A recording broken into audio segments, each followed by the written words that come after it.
If you're just tuning in, we're working on a set of 1957 American drum manufacturing company Timpani, otherwise known as the Lights, made by Marshall or his father Walter Light.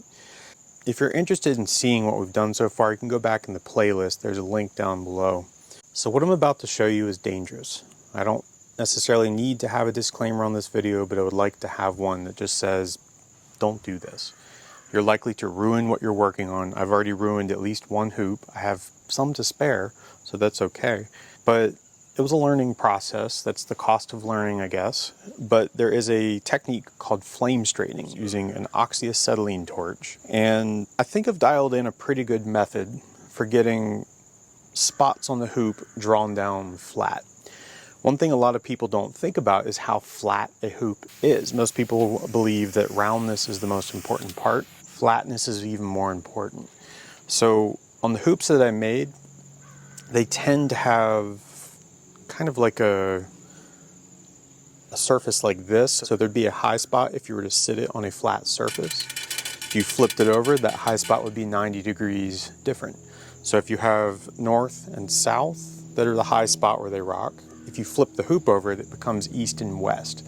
So a lot of people would think, oh, just bend it over something. Well, I'm talking in the range of maybe 40 thousandths at the most. So $10 bills stacked on top of each other. So it's pretty flat, but me being the perfectionist, I want them to be as flat as I can get them, so we can take these drums from 1957 and make them sound as good as if they were made today.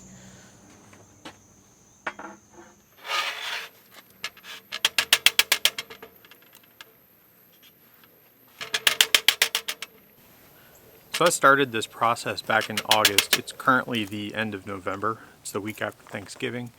I'm trying to get some hoops done so that I can use these timpani for some Christmas gigs and kind of give them a shakedown, if you will. The process that I've been working on since August, it's so slow, it's just hard to record. So I'm not quite sure what will make it to the video.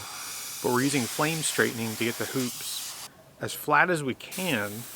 And then after that, I'm putting it on the aluminum tool plate or surface plate in line with a belt sander and basically sanding off the high spots and the bumps that are created from the flame straightening. So as you can see, I've already done some flattening. It's where the V burn marks appear. And right here in the center of the picture was the last burn, we'll call it, that I did. And that's sitting on the plate comfortably. And then right after that, it comes up from the plate just a bit. So right about there at the center of the picture, it is touching again. And it's enough, I think, that's worth chasing. So I'm going to take care of that. Probably take a couple hours. The idea is we heat up a very small spot very quickly, expands, and then shrinks.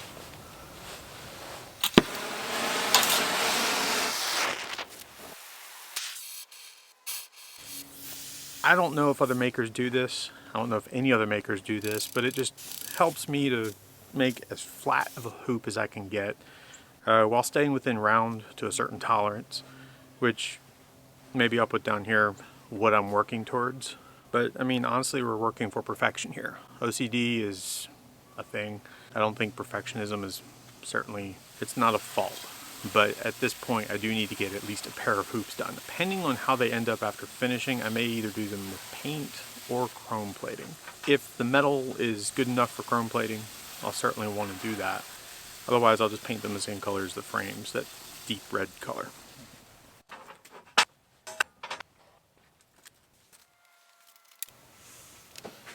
I'm working with a permanent marker. I'm going to go back and scratch it. And while I want this as accurate as I can get it, it's not as vital as, say, putting on snare drum lugs, like a tube lug that doesn't have any movement.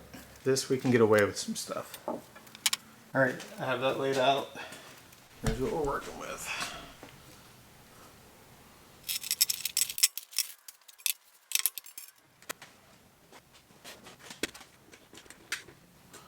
So this is a center punch, a little sharpened nib.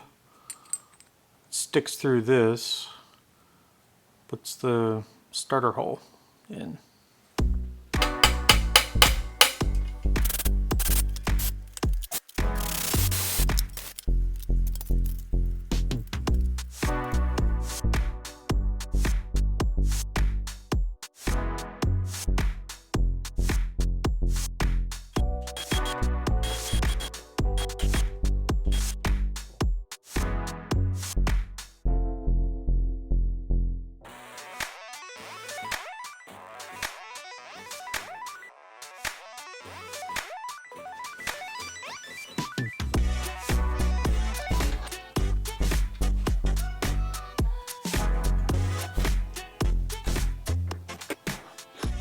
Now if I were doing this process in final assembly, I'd be using the blue Loctite under these screws. Could use the red Loctite, but I'd rather not have to use heat to remove one of these if I need to do something like fix the roundness on a hoop. The blue will keep it secured enough.